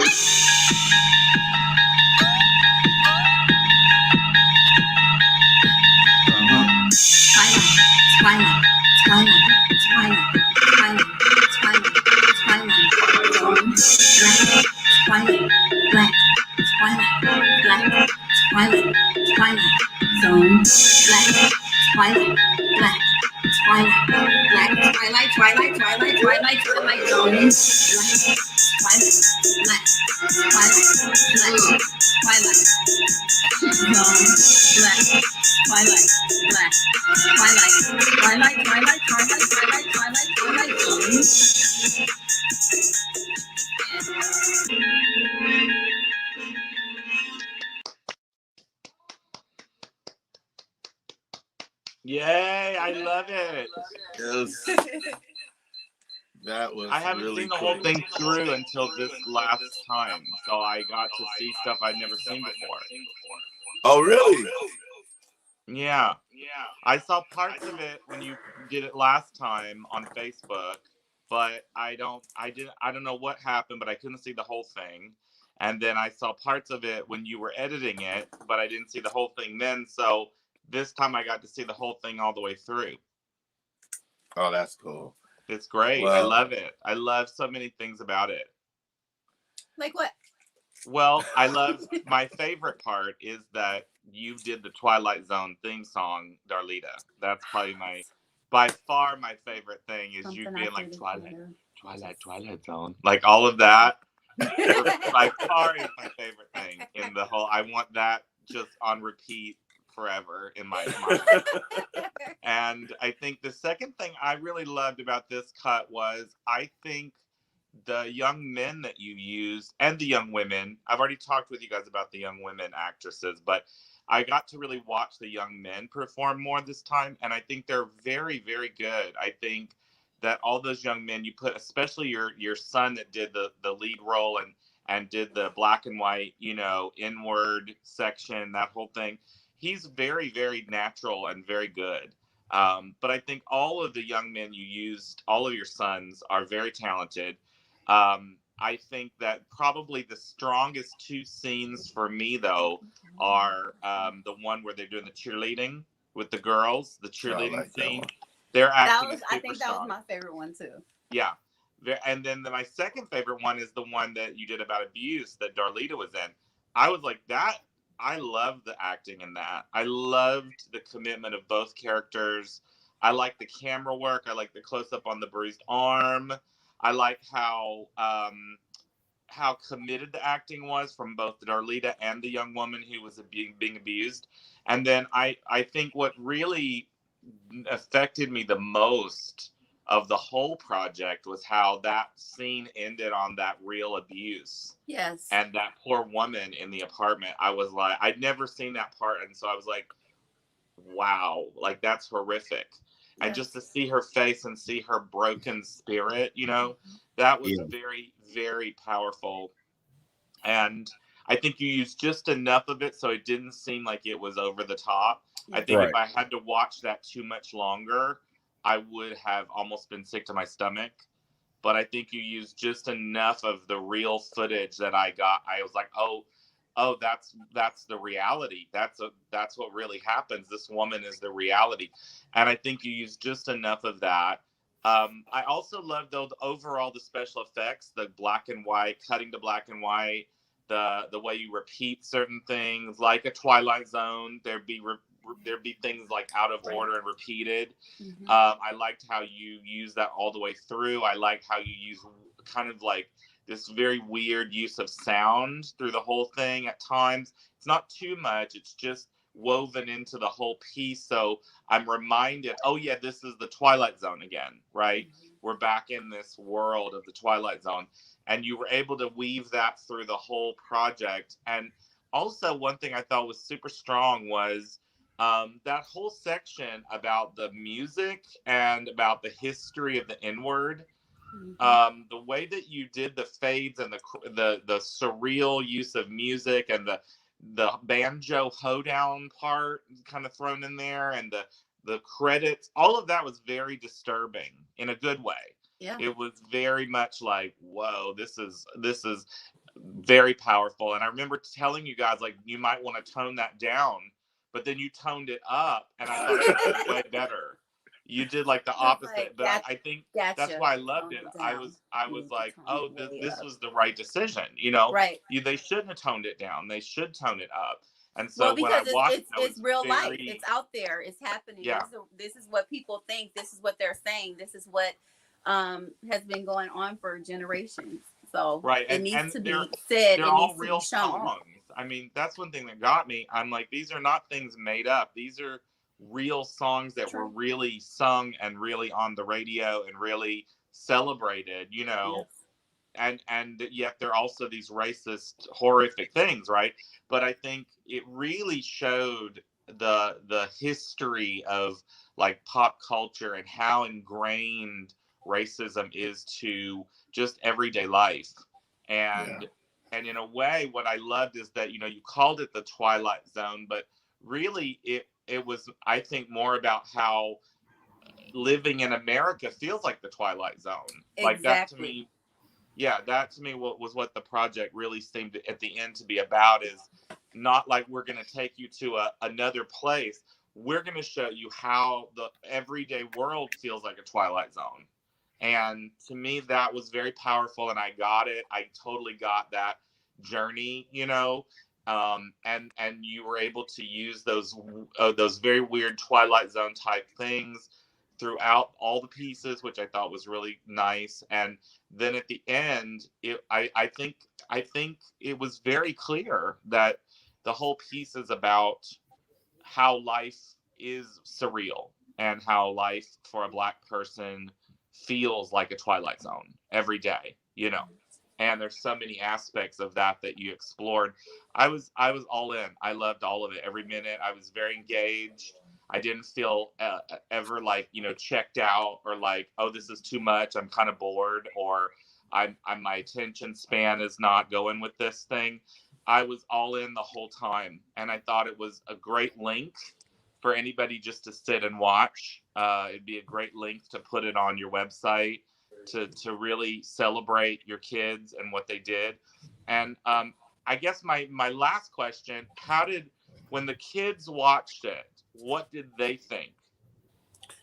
You know, we have one of them here, but they were excited to shoot it. They didn't know what the final end would be because we were shooting so much footage. Yeah. And they were just like, I'm like, okay, guys, let's get dressed. More shooting. Yeah. You know? It was like, remember in one scene you was like, we need more running. Yeah. So a lot more running. And so it was like that where I was like, much faster. Yeah, it got to be better. It's more. He wants to know. This is Craig. This is CJ. This is the Craig black Jr. and white guy. Yeah. Hey, Craig Jr. How are you? Hey, what's going good. on? How are you? I'm good. I loved your performance in the project. I think you're a very good natural actor. I was telling Craig I thought all the young people did great, but I think you playing that lead and doing that black and white photo really showed me a lot of talent. That I thought was really, really good. The whole video where you did the black and white part. Mm-hmm. Thank you so much. Great. You're welcome. Yeah. So he wanted to know how you felt when you saw it. Yeah. What did you think when you saw the finished product? I really liked it because when we were shooting, you don't really know how it's gonna come out, and I think it was really good, especially the editing and the way they incorporated our parts. I really, really enjoyed it, and I enjoyed shooting it as well. That's good. You know, when I do, I was on a couple TV shows. I'm not going to tell you which ones because I don't want you looking it up on YouTube. But when I was on there and then I would watch it like at a screening or watch it on television, I almost can't watch myself. I can't do it. I have to turn it off. I get too nervous. You don't have that feeling when you watch yourself on camera, like, like that? Yes. I totally do. I can't watch every time it's a certain show. Whenever it comes on like Hulu or rerun or something, I can't watch that scene. I can't. It's just a simple little scene in a bar. It's not a big deal. But just me saying lines, I literally have to watch it like that because I can't watch it. So that's good that you can watch yourself more on screen. That's good. I can't. I mean, I did some stuff for Moesha, some background work. But let me tell you, we watched it the other day when Moesha is now on like Hulu or Netflix. It's on Netflix, yeah. So I like went to like the scenes I know I was in, the one with like Elder Barge's brother, Chico DeBarge. Yeah. Oh no, that one, and the one with the Time, the guy. The Time. Morris Day. Morris Day, that one, right? I saw myself, JP. I was thinking I look like a straight drug addict. I was very thin. I don't even know how I even existed at that time. That's fantastic. That's a fantastic reaction. Nice. I love it. I love it. Okay, so I'll tell you the show was called Nip Tuck, but I'm not telling you which season because you're going to find it. But JP, weren't you on JAG? Which one? Weren't you on JAG? I'm not saying, but I will. Well, say I mean that helps me out because I can go look it up. So I'll find it. You'll try. Everyone always tries. You'll never find it. But I will say there is an episode of Nip Tuck where people have found the episode, and I get very embarrassed whenever I see that episode because I don't know why. I just can't watch myself. I feel too nervous. I get really nervous for some reason. I don't get nervous on stage or like when I'm doing it, I'm not nervous because I'm like, it's a camera and a bunch of people around. I don't care about that. But something about when it gets edited and it's put together and when you watch it like in a movie theater or at home on screen on a big, huge screen, I'm like, ah! I jump. I physically jump back like it's hurting me. So yeah, I'm glad. Let me ask you a question. Yeah, for both of you. So the most fearful thing for me was the first one. Not so much fearful, but I was extremely reluctant for two reasons: the use of the N-word blatantly, so that when you first watch the show, it's there. Let's get it out of the way. Let me show you the history because we wanted to go on a journey. My writing has surely evolved being with our experimental theater now, but it's a journey. And so in this journey, let's present that N-word, but also the history of it and seeing the list of different types of people who are called the N-word in different types of ways. Yeah. Right. But always refer back to they hated being referenced to that N-word, that black, they didn't want to be compared to black. I was a little fearful of that. And the surreal, what do you call that? this satirical thing in which he's laughing behind these things. I thought this is going to be either it's going to work or it's not going to work, because people don't get why I'm putting that there. Right. They might not get satire or surrealism, like I think you got to kind of, you've got to get a little bit about what surrealism is in order to understand something like that, because you're trying to create a dream world. You're trying to create a different reality. You're not trying to make it realistic. So, yeah, I mean, I love surrealism. So I loved that portion because I loved that you were being very creative and not giving us this typical exploration of the words, and that you were like making it very surreal and very weird. So to me, it fit with your Twilight Zone theme. But, that's always what you have to ask yourself. Am I going too far? Am I creating something that's going to offend people more than it's going to affect them in a positive way? And is that what I'm trying to do? Or am I trying to inspire? Or am I trying to get a different kind of response? I mean, to me, your piece is very clear when it's satire and when it's surreal, to me. I can't speak about other people who maybe don't have knowledge of those styles, so they might take it on its face value and be like, why is he using the N-word like for 10 minutes? Why is he doing that? To me, the laughing made that portion stronger because it made it more surreal and more disturbing. And I was like, oh, this is not supposed to be realistic. This is this dreamlike world he's creating. So I found it stronger than you showed me before. But again, I don't know if I didn't understand what you were doing. Maybe I would misinterpret it. I don't think so. To me, it's very clear. It's a dream. It's kind of a dream world. The whole thing's called Twilight Zone. So, I think in a way going into it as an audience, you see it's called Twilight Zone in the beginning. And, you hear that music, which is everybody understands that's a strange new world we're going to go into, So I think all of that's very clear to everybody. But again, I wouldn't know unless I talked to some people that saw it. Like, did you get that? And I'm very careful with satire because I think as a white man working with an entirely African American and Hispanic company, I am very careful how I use satire because I don't want people misinterpreting it and then saying, what is this crazy white dude creating with these African American and Hispanic actors? Like, what is he doing? So I'm always very careful because of my own position in the group and in the ensemble that we have. But you guys are different. You're leading a different group. You have a different audience.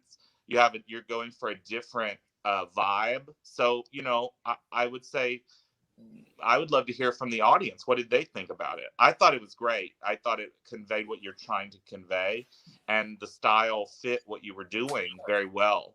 But again, I know you very well. I know what you're trying to do.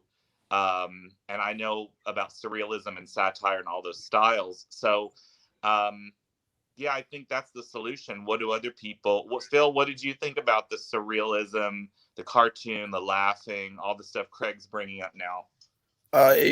Everything complemented something in it. It went together perfectly. To kind of touch on a few things, the use of the N-word is necessary and it wasn't too much. And the reason why I say it's not too much is because it's not like it's just consistent N-word. It's a reason behind, saying the word at that time. Was it, the song with the monkeys or whatever the case may be? It was a different reason for having to use those words. And the crazy part about it is that you talk about the writing, and I've learned a lot too. But the one thing that I noticed that everything comes out in this is that the one thing that I got yelled at consistently writing George Floyd was it needs to be something that don't nobody know about. Right. And so the thing about what you're presenting is that there's a lot of people of all races who have never heard these songs, who have never heard, seen films or documentaries or anything on things that you presented in this film. And to be able to present it with young adults who is kind of really mostly affecting at this time, right. Definitely shows that number one, you can work with kids, which is a good thing. But also that you know what you're doing. You're taking from what we've learned with JP, the people who may have come before JP, and you put all these things together to come out with something like this. And because me and JP had this conversation the other day, he's like, I can't do kids. To be able to work with kids takes patience. No, it's it he takes has a lot character. of kids. He has a lot of kids. Yeah, so. Here's the thing. I look, all of my students are like my kids. I look at them as they're my children. But literal kids, I can only handle like one. I've got one. Well, I have two, but two kids. One's an adult. One's not an adult. That to me, the thought of trying to work with a 20-person group of kids, that's just not where my strength is. But I love that it is your strength. And I think it's great that people celebrate the different strengths that we all have. I'm very good at one thing, and that one thing is like directing and devising and working with adults, right? I am totally not good with anything else. And so I think what's really exciting is to see you adapt all of that to working with youth. And one last thing I would say about using the N-word the way you did, while I wouldn't do it, because like I said, my position as a leader and a white male working with a group of African Americans, I would not do that. I would not want people to misinterpret my actions. But I love that you did do that, because I think you shed a light on the word that I didn't know. I didn't know the root of it. I didn't know the different ways across the world it's been used. I had no idea about that. And I think that the way you presented it elevated that section to something really special, because you went hard and you showed us so many different ways that word has been used. And I think you as an artist can totally get away with that, and you should use words that you feel like you can teach people about. Teaching young people about the root of where these words come from, it will affect them, and it'll affect their friends, and it'll affect their community. So I love that you did that, because you went so deep into it, and I learned a lot about the word, which I would not have known otherwise. So yeah, I think you did a great job with it. I really do. My favorite is that maybe in that scene is the art of never saying what happened, so the audience can come to a conclusion or understanding, oh, this is why they got in a fight. And we had a conversation about that, and I had this thing with Ms. Goldberg in her class one day. It's about, I was trying to figure out, we don't ever want them to say what happened. Right. But we want you guys to know what happened. How do we get you to that place? Yeah. And so I think, it's a lot of editing. We talked about it. Like, I think it's cliche to just come out and just say the word, and then that's, it's no. Something happened that triggered him to want to fight someone. What is it? And so that was kind of like the thing I was kind of battling with, how to get that out of there. Yeah. But I think you did. I think what I liked is that it seemed to have real groundedness to it. I got why the kids were fighting about it. I got kind of how we got and journeyed into that black and white surrealism stuff, and I thought you cut down, maybe you didn't cut it very much, but it seemed like you cut down that beginning scene to a nice length, where it just gave us enough of that we were like, oh, I get what they're fighting about. Now I'm going to go in and learn more about this word. I thought that was super strong. Like, I really went with it. I didn't feel like anything felt like too much or too long. I thought you guys had obviously worked on it quite a bit, because it flowed really well. And that's hard to do, is to get something to flow really well when you're using video. And I thought that you did create that flow quite successfully. So to me, I thought the whole beginning was very strong. And then I loved it kind of took this different shape, and it didn't stay too long on one thing. It did explore the N-word. it did give us information, and then it kind of moved into, you know, female African Americans, children. The whole game was very creepy in a great way. Then there was the young women, you know, and the cheerleader thing. I mean, it really took you on a journey. And then the COVID, we wanted to go just like the COVID piece on how people are actually losing parents. Just touch on it. Yeah, just a little bit, because we were told about a family, you know, like you're not able to go into the hospitals. So if a person goes in, they're in, and some never come back out. So that would be the and you final can't time. go in. You can't go in to visit them. You know, when my that's uncle anybody too. It doesn't matter if it's COVID related or not. Because when I went in, it was like kind of toward like about 2 or 3 months after everything had kind of started with COVID, and I had to stay. I think I was in for about 3 or 4 days, and I was just basically just sitting there. You know, I mean, I had TV, and you know, luckily I had, you know, my laptop, stuff like that. But other than that, you know, the only people I talk to are doctors and nurses, and you know, people who, you know, walk around just because in a hospital, you know, and it's not a good feeling, because you don't know what possibly can happen, you know, with COVID going around. Like, I ended up being in a real intense situation at that time, because I ended up having 2 people who are on basically in opposite sides in different rooms that tested positive for it. Wow. And so, you know, seeing how I'm immune suppressed, that, you know, catching that could be, you know, at the drop of a hat for me. So, but I mean, it's a mess up situation, but it's necessary, because it actually keeps, you know, people say this all the time, the hospital gets people sick.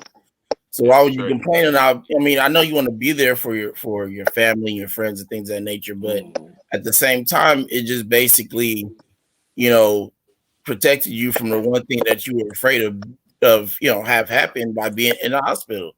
And you got to be aware, like, this could be you, in which you're sitting in a room on a ventilator watching videos because you didn't wear a mask, because you didn't have social distancing, you were careless, or someone around you was careless. So it could be your loved one, and their final thought is they can't even speak. They only have to watch these videos, and the torture of you can't do anything, and then you die and you can't breathe. Can't breathe. It's it. That would be the worst for me. It just dying from not being able to breathe would be, I think, just the most horrible. I mean, I'm sure there are worse ways to die, but that would be one of the worst ways, I would imagine. And, you know, when my uncle was in and he had it, it was really hard for no one in the family to even be able to go in there and bring him food or anything. You know, he would call once a day, and my mother would try to talk to the nurses about him, but they were so busy they couldn't talk to her. So they would just, you know, they just put her on hold, and then they would forget about her. And, you know, that went on for 2 weeks, and he had also had leukemia. So I thought for sure that he would, you know, have a lot of trouble if he made it at all. And not only did he recovered pretty quickly. And so you know, you never know what this thing is, how it's going to affect anyone. I thought for sure he was in trouble, and now he's better, you know. And I know that a lot of people have been saying that communities of color have been especially hit hard. So I liked your use of the COVID piece, because I think that African American communities are very susceptible to being affected by COVID. And I think there are less opportunities for medical care, for testing, for vaccination, you know, now that we're trying to get vaccinated. So I think it's a very important issue, and one that we have to keep, you know, working on till this is over. But I definitely think there's a lot of studies that talk about how African American communities are disproportionately affected by COVID. Yeah. And it's sad, and I really appreciate you guys seeing it from a I guess a viewer's perspective, and then from an artistic and professional perspective, because there's 2 ways of enjoying it. And you can see it from multiple perspectives, from multiple hats. This, you know, you get to enjoy seeing it, and then you get to enjoy the breakdown, you know, of it, so that we can say, okay, maybe this is where we need to go. This is what we need to do to really bring more awareness to this situation. Because I was definitely going to go, and there was an edge. I was like, let's just jump off this cliff. And then I had to pull back and say, no, we probably maybe need some to. of it, just tone it down a little bit. Like, yeah, I mean, yeah, you have to always ask yourself that. You can't hold yourself back, because then you're going to make something boring. But you got to watch where the line is, because you don't want people to be alienated, you know, the whole way through the show and feel like, I can't wait until this is over. You don't want, you know, after all this work, you don't want that reaction, because you've worked so hard on it. You don't want people to tune out, you know. Right. So it's a hard line, but I think the fact that you're asking those questions means, you know, it makes me very happy, makes me very excited, because I see that, you know, that you guys are growing, and that you're becoming artists, and you're asking the right questions, and you're creating things that are bold and exciting and challenging. You know, I mean, without those things and those voices in the world, it would be a really boring place to live. So I'm very proud of everybody, not just for the piece, but for creating from your voice, creating something bold, not giving up, and saying, I'm an actor, I'm an artist, I'm a writer, and I'm going to make some great stuff and put it out there.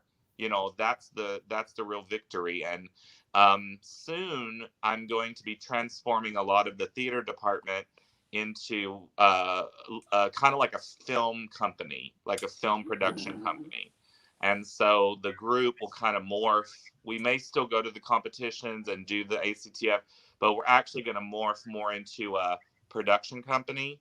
And every year we're going to make either a short or a full-length film, and the whole year will be kind of wrapped up in that, rather than the competition pieces. Awesome. And I'm very excited by that prospect, and how the group kind of will morph. So you guys may be the last of the group that actually went to the competitions and did the live theater, because by the time we're up and running again and live, we may be already doing more film work.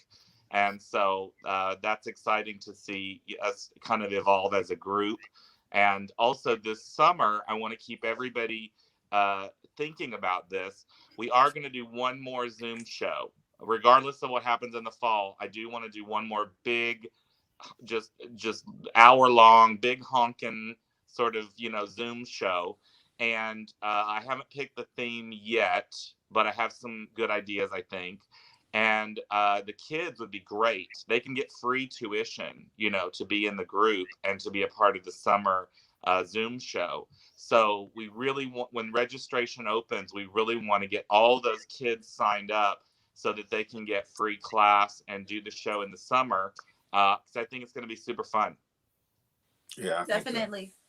Yeah, that's going to be a fun. And then we kind of can create like a partnership. And as everything kind of grows and evolves, we can have more of a partnership between the St. John's Church and the experimental theater group, although it may become a different name depending on what we make it, what it turns into. I have no idea what it's going to turn into, but I know that I've been given a vision, and I usually try to listen to those things. I'm a very spiritual person, and I've been given the message that it needs to become film. And that's where the power is going to come from, is creating these personal films and these personal projects that we can take to film festivals, and we can show it around the world, because we don't have to always be there when it shows, you know. Right. And so I'm excited about that evolution. And it's been a really fun 5 years. I get a little nostalgic, because we're seeing these pieces we've worked on in the past, and we can now show George Floyd forever anytime we want. And it reminds me how much fun we've had over the past 5 years. I've yelled a lot. I will admit that. A whole lot of yelling going on. A whole lot, by the way. Yelling. Yeah. A lot of yelling. But it was fun. It was fun, you know, at the same time. I feel like we did something important, and I'm proud of it. And it's been a wild ride. And thank you for that. Thank all of the members of the team for making it what it is. And I think we have a lot to go. I mean, art is never finished. Art is never extinct. People are craving it, and in New York, they were even doing pieces outside in the street. They were like sectioned off a street, and they were doing live performances in the street. People love art, and I think they do. There are always subjects. I think they miss theater. I think if we were able to do another live show outside, at campus, and we set up chairs, on the lawn or something, I think people would fight to get in to watch it. I think people would love it, They would. They came and watched you guys even if outdoor we, dinner did it out in the grass or something. I think people would die to see another show that we've done and just get in there and just to be seeing theater again, So I'm crossing my fingers we can get back to work in person. But in the meantime, I've already planned a whole summer of fun. I'm going to bring in some industry people to help me and to coach and do things. And so you guys can meet lots of cool agents and casting directors and other directors, people that are out there in the industry. And I think it's going to be a great experience for young people because it's going to be very professionally oriented. And the work we're going to do is going to be very personal and very exciting, very social justice oriented. And I'm excited by the summer. It may be the last Zoom thing I ever do in my whole life, but I'm going to make it the very best I can and really do something exciting. That's going to be really cool. Yeah. And it'll be the whole summer. So we'll talk more about that when the registration opens and you can kind of, start to talk to I want all those kids. I want the guys, I want the girls, I want everybody in that whole group. Yeah. Because I think they would get so much out of working a whole summer together. Yeah. And they have a lot of time. And, they have a lot of time. They have a lot of friends now that are like, hey, we're in. We actually have maybe 2 or 3 more scenes that didn't have time. It didn't make the cut, but we have really at least 2 more really powerful scenes. Yeah. And so we just couldn't get it in there on time. Well, also as a filmmaker, Craig, you have a lot of talent for like lighting and shots. Like I'll give 2 examples. One, the lighting on the Darleta and the abused girl, that scene outside. That lighting is like $1 million. That the way you captured that, like the magic hour, they call it, which is right when the sun goes behind the mountains, but before it sets too much. That magic hour lighting, I was like, that looks like a freaking movie right there. And I did say frickin', not a curse word. So I'm definitely cleaning my language up. So I was like, that is a darn, movie right there. That looks like a movie. So you have a good eye for that. And then your shots, the placement of the subject in the shot and the placement of the shot as you edit it together, that you're very strong at that as well. And one thing I think we can really explore this summer is hopefully I can get clearance to actually spend some time in person with everyone so we can go through camera technique. And I think with just a few notes, Craig, you'd be a genius at this stuff. Like, I think, just a couple of things about placement, camera movement, a couple of things about timing, lighting, we can do all of that as part of the summer. And I think it'll be really fun and really I think everybody wants to do some filmmaking. I'm just feeling that vibe, Yeah. And I want to make something we can show off and really have a good time doing. So I'm very excited by the summer. And I'm just glad you guys invited me to this screening. I'm going to have to hop off soon, but I wanted to say I appreciate you and thank you for bringing me in to watch it. Oh, thank you. Thank you, JP. Thank you so thank much, you, Phil. Thank you, Phil. We're not done yet. We got one more thing. Okay. So the point to showing your film today was basically to kind of get people involved and wanting to be involved in what you and Darleta are doing in the community with theater for kids. And so just, kind of we'll kind of end on that note. Go ahead and explain, what exactly your mission is with what you're trying to do. Well, we have an overall mission as a church, and from that and like helping the world bring them to Christ, but not only that, but bringing the world to a much more peaceful place, starting with our children.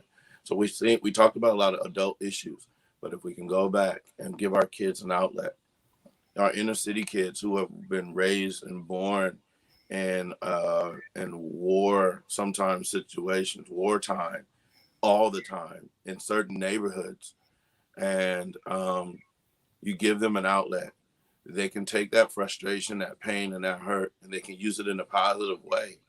And so we wanted to start in the inner city. You know, I don't want to knock on any professional basketball, football team, but a lot of times when they reach out to kids, they're not reaching out to the kids in like the urban areas. A lot of times they're like in Westchester, Calabasas area, and they so they will pick 1 or 2 kids that are really good and move them, and they're really in those schools. But what about the kids here with low graduation rates and kids where they're in junior high, elementary, and they still have a high rate of truancy, and because something's wrong at home, and they can't say anything. They don't know who to tell because something is happening at home. So we wanted to say, you know, okay, God, let us use our experiences that we learned from whether through acting. She's been since she was a kid. I started with Gita Artists, with Bishop Ernest Johnson and Todd Bridges and the rest of them. I used to travel with them with the Rest Crusade. And so I stayed kind of in that vein of TV for a while. And then when I got to Southwest, dealing with, Dr. Ms. Harrington, Dr. Goldberg, and now JPE, you know, it gave me the know-how to go back and say, not only do we want to do this, but we can do it well. And that's the thing. Can we say we're not just doing another Easter play, you know, like say an Easter speech and then you go sit down. No, let's do something and let's do it really well. And let's show that we can take all of this energy we have, all of this frustration, and let's put it to use. Because I was a bad kid. Growing up, I had a lot of anger, you know, and I was fighting a lot. I took Christian karate, my karate class. It really helped me. But when I got into art and theater, I was able to just be on stage and be something else, be something different. And I think kids love that. For one moment, you get to just be something else. And I think just to piggyback on that, Craig, I was a really bad kid as well. And I think I had internalized anger. I didn't know how to deal with that anger. And I found theater early on, luckily, and it gave me a way to, like you said, escape. It also gave me a way to feel like I mattered. Like when I was on stage, I knew that I mattered because people were watching me, and I'd gotten cast in this role, and I could be up there. And for those few minutes, I mattered as a person. People were watching; they were clapping, right?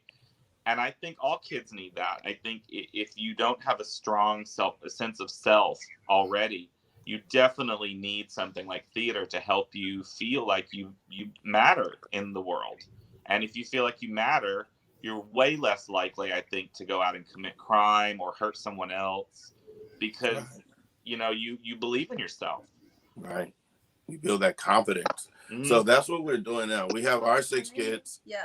For me, it's just when I was younger, I grew up with a lot of cousins and you know, we all lived together in this one small house, and it was always they were being harassed by the neighborhood gangs and things like that, and they had friends who didn't have a huge loving family that they came from, so whoever showed them attention, whatever it was, if it was negative or positive, they would flock to whoever showed them that attention, that love that they were missing. And I just always felt like I wanted to provide something that you can run into, like the Bible says, you know, the Lord's strong tower, you know, the righteous run. We wanted to be that tower that not just the young people, like, you know, anybody can just come and just know that I see you not as that bad trouble kid, but you have talent, you have worth. Bring your worth and your talent and come and do something amazing and special and life changing. and change your life at the same time. Right. And it doesn't always have to be, negative love that you're going to get. Right. And, you have to put in this work, and you can be in with us. You can be in this gang. You can be in this gang and just feel and know that you are loved and seen, and that you're worth more than just, Yeah. Now, we've had as many as, we've had, and especially in our rehearsals, as many as 20 kids, and it's very difficult. Yeah. That at the house. Yeah, I bet. So it required a lot of, sometimes yelling, a lot of pizza. What? Yelling? Who would ever think to yell? Wait a minute, you just said you just said two things that just kind of pulled a JP: pizza and yelling. Yeah, exactly. A lot of pizza, Definitely. a lot of yelling. Lots of pizza, lots of yelling. Getting them to buy in. Yeah. This is the part that makes you feel good, is when they started to learn teamwork, to pull each other, to save each other in scenes, to improvise and say, okay, when you have at the time, Jonathan was 10, when you have a 10-year-old improvise because he knows something is missing. Right. You're like, thank God. He not only knows the play, he gets it. He gets it, yeah. And they cover each other. They're like, if he don't move here, I'm just going to go and grab him, and I'm going to move him here. Yeah, it is just great. It's the best feeling in the world. Yeah, it's beautiful. That's a beautiful thing. Yeah, and I sensed that from the group when I was watching your edit, that they did get it. They were bought into the whole idea, and they were on board. And that's a beautiful thing when you see people invested in that, and especially if it's kind of what we would call an oddball. Our pieces are all kind of oddball pieces, right? And especially when you see people buy into something that they might not even completely understand, but they're like, I trust you, I get part of it at least, and I'm going to go with it, And I think that's amazing. I really do. I think if we can continue our work, I think we can change a lot of lives. And I think we should continue the partnership. One thing I was going to say about the partnership, there may be a way I could get a couple $1,000s from the college. I hope they're not watching this because they'll say no. But yeah, whatever. So but if I could get a couple $1,000s, maybe we could create flyers, or we could create something that said, hey, come into this free program. You can get college credit, while having a great time and doing the Zoom project, and try to get even more kids, more adults, more everybody. I think the summer program can become whatever we want it to be, and we can create, a Hollywood showcase and have agents there. We could create a new devised piece and edit it and put it together. I think there's a lot we can create, and I think we should think about the future. What's the next step there? I'm excited about that. Yeah, I think that's a really good idea. Yeah, I think it's an amazing idea, and I think that we possibly have, if everyone's still in place, three really good president and VPs. I've always enjoyed all the presidents at the college. Yeah, but I think right now this trio, having personal conversation with them, I think it's really good. We might be on to something. Oh, I definitely think they would all be very supportive. Well, they've allowed me to do the summer conservatory, which is a big leap of faith for them, because no one's ever done anything in the summer, right? And so I said, I'm going to create this. I don't even know what it is yet, but I'm going to create this conservatory. And, sometimes they're like, whoa, but they still let me do it. So I think now it's our job to really, make that something that's super special, make it successful the way we made the traveling team successful. That was another crazy idea I had, and everybody at the school was like, you're going to do what? You're going to Arizona with a bunch of students you don't even know? What? And I'm like, yeah, that's exactly what I'm going to do. And so, as long as they keep saying, yeah, I think it's up to us to just make it work, and figure out what we want this summer program to be, and get some kids off the street, get them creative, get them engaged, and do something awesome that we've never done before in the summer, and make the summer like the coolest part of the whole year. That's gonna be good. Yeah. And turning Southwest into a theater school. Yeah. We're gonna force it. Yeah. No, like I said, sometimes they look at me at the school like, are you really crazy? But as long as they keep signing off and letting me do it, I'm like, hell, let's make it work. Let's go for it. So far, they've been very, very wonderful. Like I said, I think the president and the VPs and all of the deans, I think, are very in our corner. They've seen our success. They've read about it. They've seen the shows. I think they know we're for real. And I think that's why they said, yeah, do the summer. If you can make something out of it, yeah, here, go, run with that. So I think that's kind of the next step. And then I think next year will be when I start to launch. Hopefully we're back in person. That's when I'm going to launch what I'm calling the media production and film acting program.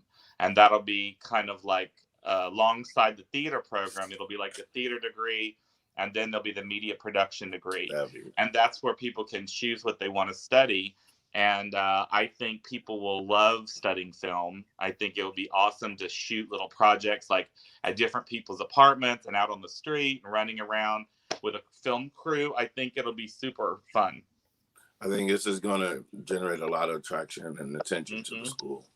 Yeah, so I think and then I think another possibility is, that we take the film that we make to like a film festival in Europe or New York or Texas or wherever it gets accepted, or Sundance, in Utah.